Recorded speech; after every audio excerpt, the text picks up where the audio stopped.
So yesterday I talked to a group of college students, and the last question was, what would you tell these college students, what would you tell them to be worried about? And I said I would tell them to be worried about the chaotic world that is happening right now. And they said, well, what do you mean by that? And I said, well, the natural, Israel, Gaza, Ukraine, and Russia, Taiwan, and China. Those are very unsettling for the future and what Iran is doing.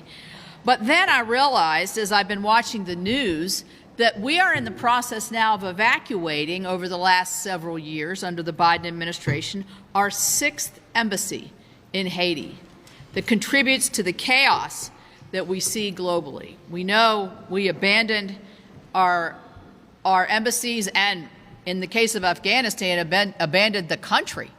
We abandoned Ukraine, just to name a few of those. So meanwhile, the chaos is happening in the Red Sea. We see just last week that Houthi missile killed 3 civilian cargo workers in that area. And we also see that days later that we shot down at least over 20 of the drone attacks by the Houthis. So this chaos is aiming at us and aiming at the world that these young people are going to be facing for the next several decades.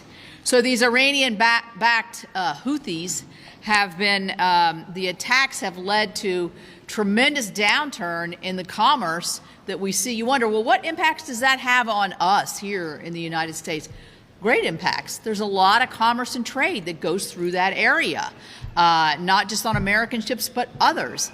And rising costs, the slowdown in trade going through that area of attack really will contribute and continues to contribute to the higher costs of goods, the higher costs of any products that you're buying here, the length of time it is to get here, and the safety of our civilian and our military workers.